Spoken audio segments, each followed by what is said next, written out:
I'm Kenneth Grummitt, and I presently live in Rutherglen, but I was brought up in Kilmarnock. One of the curious things about Rutherglen is that Rutherglen is not technically in Glasgow, but it actually is much nearer the centre of Glasgow than lots of places on the north side of the river. Yeah, and there was actually a shortcut when I grew up. You come over Kilmarnock Bridge, and there was a lane immediately after the bridge to the right-hand side. You followed that lane down. There was an old boatyard there, Seath's Boatyard, who were making boats at the time. And you followed that round under the now railway bridge, and it brought you up into the back of Rutherglen. And you could do it in 10, 15 minutes, as against walking right up the main street. Well. So, but I imagine the people of Rutherglen, wanted to maintain their kind of, a bit like Paisley, wanted to make sure they were not part of Glasgow. They were just separate places. Well, they were very into, we are from the Royal Borough. Yeah. I can imagine. So where did you grow up yourself? My first house was in Wardrop Street, which ran parallel to Kilmarnock Road, directly opposite the power station, where the power station was. Wardrop Street was bordered by Allen Street to the north and Birkwood Street to the south, and formed a square. Now, when I remember, apparently the Germans had been trying to bomb Kilmarnock Power Station, missed, but one of the bombs landed on the building in the corner of Kilmarnock Road and Allen Street, and I grew up and that was a gap, which then created a rectangular right down, like the back courts between Kilmarnock Road, Wardrop Street and Birkwood Street, and everyone just used that as a sort of football park, so that growing up you played football in here. Uh-huh. Yeah. The power station was huge, wasn't it? Yeah. I mean, I've never seen it, but I've seen photographs. So it must have been an enormously important kind of landmark in the area. Well, it was. And I always found that as a wee boy fascinating, because my mother's mother, my grandmother, she stayed in Kilmarnock Road, right opposite us, looked in her front rooms, looked right into the power station, and there was lorries always coming and going, and they were tipping the old burnt charcoal into the lorries, and the lorries would take it away to the tip, and it was continuous lorry all the time. Because it was coal-fired? Yeah. And there was a rail line into it, bringing the coal in, was there? I think I seem to have seen pictures. I don't remember a rail line bringing it in, but it's possible, because there's a rail line from Rutherglen that presently runs into Glasgow Centre. Aye. So there may have been an offshoot of that. Yeah. Anyway, so you're playing football in the back courts, that's all grand. What sort of things were your parents doing for work? What were they up to? My father was a boiler maker and worked in John Brown's in Clydebank. One of the things I could never find out, because I was too late in asking the questions and they had both passed, was where my mother and father met. But we think it might have been Millport and Holiday, but we're not sure. So my father, we were living in Kilmarnock Road, because that's where my mother's parents came from. I was living in Kilmarnock, and my father had to travel to John Brown's on a number 26 tram car that went from, I'm not sure if it was Burnside or somewhere in Rutherglen, right down to Clydebank. Must have taken about an hour and a half, which I had about 3 hours on his daily work. Long way. But Boilermakers, they were kind of the aristocracy of the shipbuilders, were they not? I'm not sure, because I'm not that old. But it was quite a skilled, a skilled job, I think. Well, funny enough, my grandfather on my mother's side was also a boiler maker, but that would have nothing to do with my father being a boiler maker. No, but I think I learned that if you get it wrong with a boiler and it explodes, you're in big trouble, aren't you? Yeah, he worked in many of the big ships down there. Did he? The one that I remember, because he managed to get as a pass, was for the launch, was the Caronia. I always remember that one. Yeah. That must have been quite a day. Yeah, I was just a toddler, I think. Still. Yeah. Fantastic. So, other memories of growing up? Where did you go to school?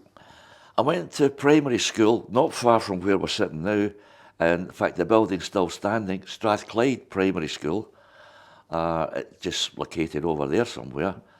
It's no longer a school. So that I went to there at primary school and went to Riverside, which was not far from where we were talking about earlier, which was off Springfield Road, which is also, it's no longer there now. Yeah, we've had plenty of alumni of Riverside. Was it Riverside Academy or Riverside School? Secondary. Riverside Secondary. That's right. That's Riverside Secondary. So, how was that? Was school days good, bad? What do you remember? I had a wonderful childhood. No bad memories at all. Everything was just, I consider myself in my era were the golden children. You could pick virtually any job you wanted right after the war. Things had been so bad, nobody had any money, but things started to pick up, and you could just get virtually any job you wanted. Unfortunately, I didn't, because I wanted to be a commercial artist, and applied to the Rex Publicity Studios, which were in Glasgow Green. But my mother and father wanted me to go into engineering because my father had been boilermaker, and they had a friend that was a supervisor with Otis Elevator Company with lifts and escalators, and that's where I ended up and spent my whole life in lifts and escalators. Well. But I know that your kind of creative urges have come out more recently. You've written some stories of your own. Yeah. Tell us about that. We always went on farming on holiday to Portugal, but didn't say it. When I say always, when my youngest daughter got married, her and her husband, when they had their family, we started going to Portugal on holiday, and we'd always take a villa. And as the kids were young and growing up, and after you come back after a day's adventures, and we'd be sitting outside, maybe around the pool, just having a drink, a snack, and just maybe we always played cards, a game called Uno. Then the kids would go to bed, and I would always go in and tell them a story. And I created this sort of fictional character called Benji Bunny, who was magical and could travel anywhere on a magic carpet. And it was the sort of thing that it wasn't just one story. You could elaborate every night, you could add to it. And it got to the stage that I would think maybe about 4 years ago, my granddaughter, I had a grandson and a granddaughter. She handed me at Christmas a notepad and a whole packet of coloured pens and pencils. I said, Grandpa, I want you to write, put down in memory all the Benji Bunny stories. She says, because I remember them and they were great, and I would like other boys and girls, children, to have as much enjoyment as we did. But rather than write them, obviously I did them on the computer. And when I'd finished, I started to see if I could get someone that would publish them. And a company down in London called Austin Macaulay, and they published them, and it's now in publication. And you did the illustrations as well? No, they did the illustrations. I told them what I wanted, and they did the illustrations for me. Brilliant. That's a great story. Yeah. And did Benji Bunny had any connections in Glasgow? Was he a bit like Sam the Skull, the Glasgow cat? You know? No. It was more a Portuguese bunny. Oh, right. Okay. So when you were working for Otis, was that in Glasgow or all over the world? It was in Glasgow, yeah. And they had what sort of operation did they have here? They had a branch in Glasgow. The head office for Scotland was in Edinburgh, but they've also tied in with Newcastle at the time. So it was a sort of Newcastle, Edinburgh, Glasgow. They were doing maintaining lifts, repairing lifts, and installing lifts, although at that time there wasn't an awful lot of new lift installations. And this is one of the reasons my father wanted me to get into this, because he considered this was the thing for the future. And you'd never be able to work again. Yeah, he wasn't wrong about that. No, he wasn't. So you've seen, it's really interesting, so you've seen, I mean, when you grew up, obviously this area was pretty busy, pretty industrialised. Yeah. Lots of factories, lots of people going to work, all that kind of stuff. Yep. And did people, I've always wondered, did people kind of identify with the place they worked, or did they just move around? Did they say, I work for, Lyle's, the carpet factory, or Beardmore's, or Otis, as you say? Is that what happened, or were people more... There wasn't a lot of movement. People, when they had a decent job that what they considered to be a decent job, tended to stick with it. Yeah. No, not a lot of movement. No. And did people talk about their... I mean, did people share what their experiences were with their... Because, I mean, obviously, in a big industrial community, there would have been trade unions and there would have been politics and all that kind of stuff. Did people talk about their different workplaces? You've got to remember, I was pretty young at the time. Yeah, but... So I'm not really... I've got no recollection, for example, of my father talking about work-related problems or trade unions. No. Okay. Well, in that case, let's talk about what's changed, because a lot has changed in your lifetime. I mean, you've seen huge changes. All that industrial, can't talk. All that industrial kind of plants and factories and infrastructure kind of taken away, or almost all of it. Yeah. And then more recently, the Commonwealth Games led to huge changes, admittedly on the north side of the river, but pretty much opposite where you are in Rutherglen. So what sort of feelings do you have about that? Do you regret what's gone? Do you think it's all changed for the better? What's your sense of all that? You've got to remember, at that time, from Dalmarnock Bridge to Bridgeton Cross, virtually on both sides of the road were tenement buildings the whole way. And there was mainly 3 stories, but there was one particular building which was 4 stories, which wasn't so very far away from where we're sitting now. In fact, the reason I know that because one of my mother's sisters, she lived in the 4th floor of this particular tenement at one stage. I'd also another aunt who stayed in Old Dalmarnock Road, which was just up there in a tenement building. But there was all the shops. It was all... You'd all the tenement buildings, but below them, virtually from Dalmarnock to Bridgeton Cross, there was all small shops, independent shops. Apart from, you had the Co-op, you had Curly's and those sort of places, but mainly independent shops, like toy shops, sweetie shops. There was one shop that made all its own sort of tablet and macaroon bars. So all this was going on all the time, yeah.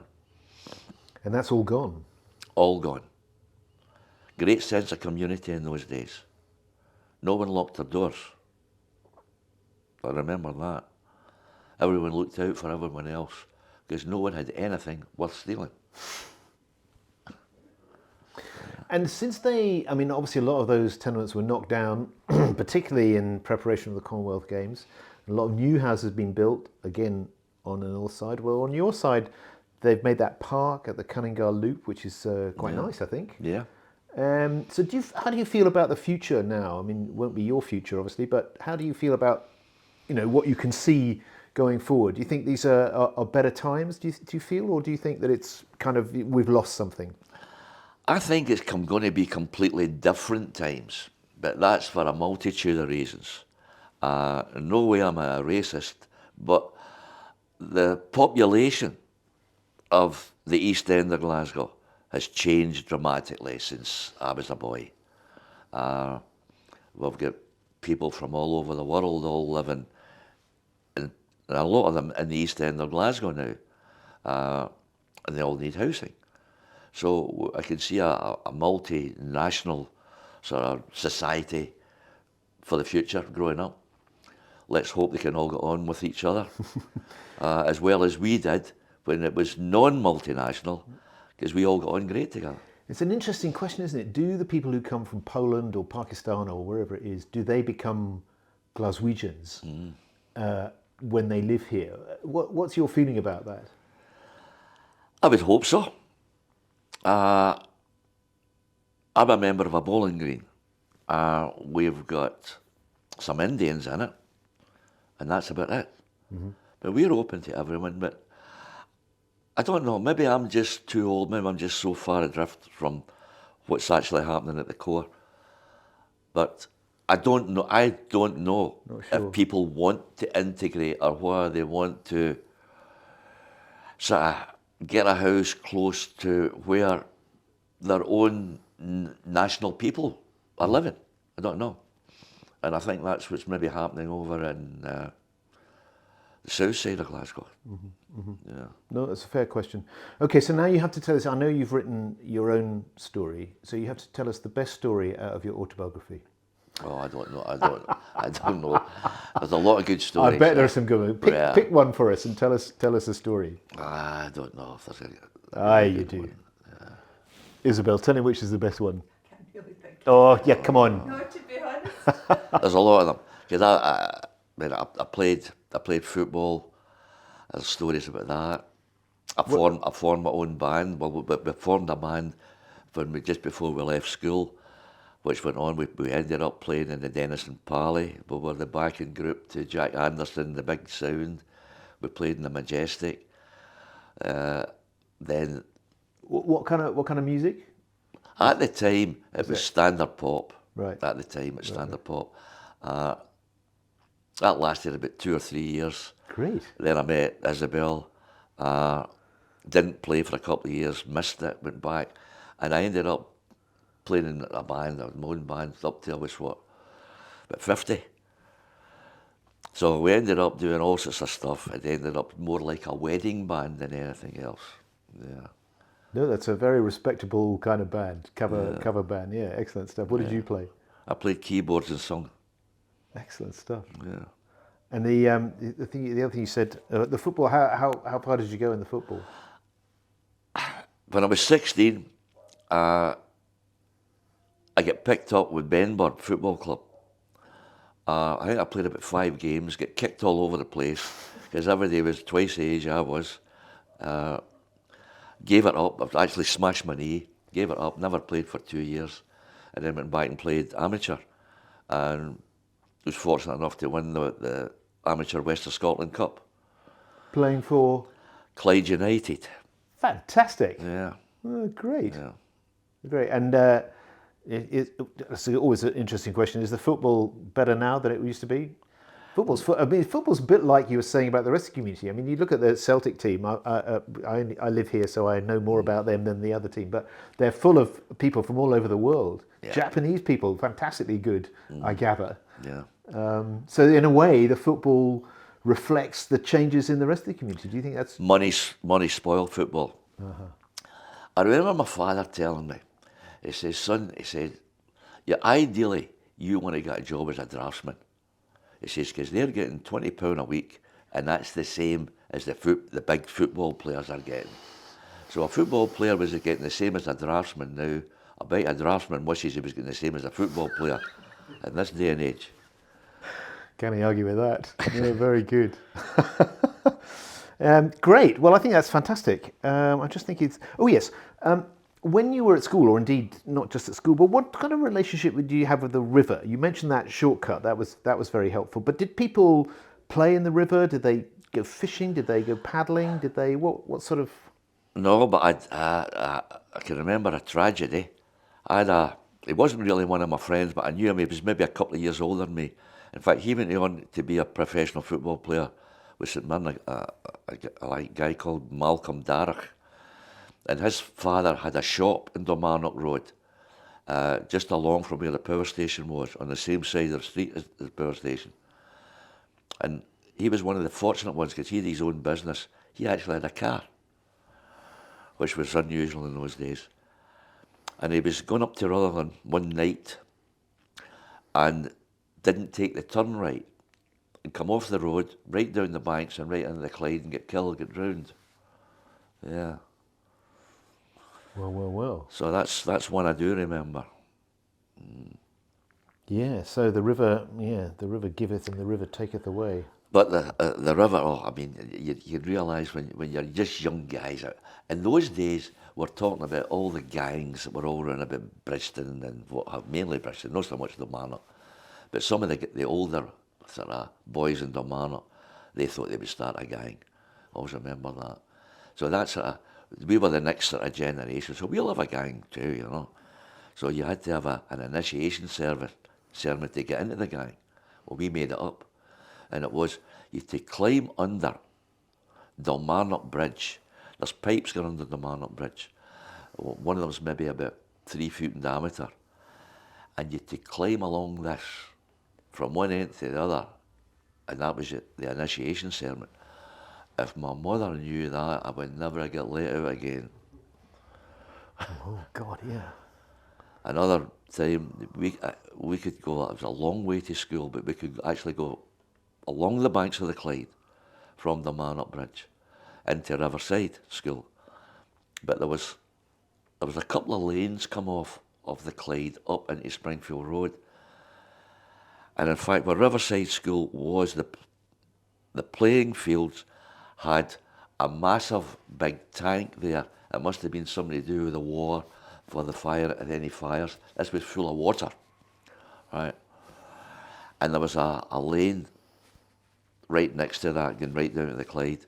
And we were walking up there one day, and we came across all these boxes, or one of the pals kicked the box. They were full. Somebody had obviously robbed a shop. Then they were full of toffee bars and all sorts of stuff, which we had a real good day out. And that was coming up from the River Clyde, up to Springfield Road. Very good. Grand. I think that's exactly what we need.